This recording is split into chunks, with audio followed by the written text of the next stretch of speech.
What's up, man? Patrick James here. I'm just sitting in a parking lot. I'm actually waiting on my girlfriend to get out of physical therapy, but I had a really interesting thought from listening to a podcast this morning while I was working out, and it was with the author of Relentless, Tim Grover. Now, Tim Grover, if you don't know, is the author of the book Relentless, and he's also the personal trainer and like mental coach of guys like Michael Jordan, Kobe Bryant, Dwayne Wade, like these elite athletes, right? And so this guy is just a complete badass in everything he does. And he brought up a really interesting point, and it was about the people who succeed, right? And oftentimes we think, oh, we deserve success because we work hard, or we put on 15-hour days and we hustle our ass off. But he was also talking about like not only just working hard, but working smart and hard and just competing with the best version of yourself rather than just trying to outdo all these other people. And the point I want to make here today, and the point that I want to make for you as an actionable takeaway, is that hard work is not a skill.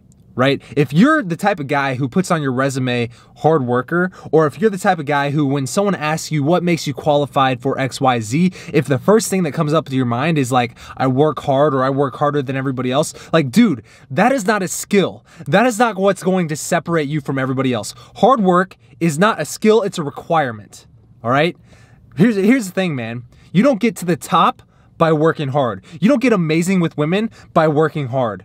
It's a requirement. Right? If that's the only thing that you're doing, then you're not going to succeed. You have to learn from your mistakes. You have to make more mistakes than everybody else. You have to keep taking action, even though no matter how hard you're working, things aren't going your way, right? And I've learned this exact lesson, not only just from getting amazing with women, but building a YouTube channel, building a thriving business, right? All these things obviously take hard work, but it wasn't the hard work that got me the success.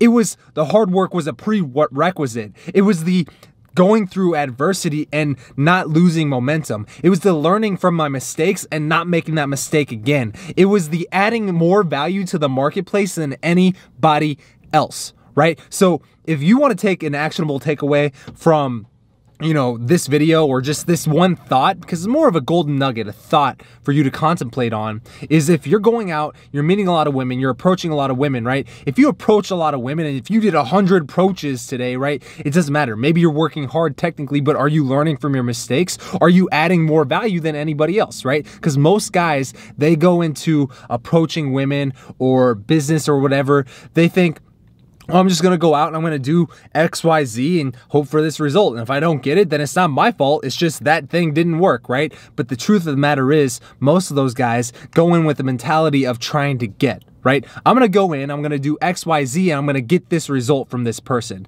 And if you're going into a situation to get, but you're not adding any value, the only value you add is just being there and working hard, right? You're not going to succeed. You have to actually live what you preach. You have to not only work hard as a prerequisite, but you got to add value. So when you approach a woman, add value in the form of good emotions, right? It's that song, that old song from the 80s, right? Girls just want to have fun. If you go in and you're the source of good emotions and you're giving those good emotions freely without, wanting something in return, and you're not doing it in a manipulative way, right? This is the word manipulation. I fucking hate that word because so many guys comment on my videos, they go, oh, this sounds like manipulation.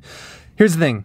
Yes, it's fucking manipulation. Manipulation is not a bad thing. Manipulation, if you look up the definition, is literally just me doing a certain thing to achieve a certain outcome, right?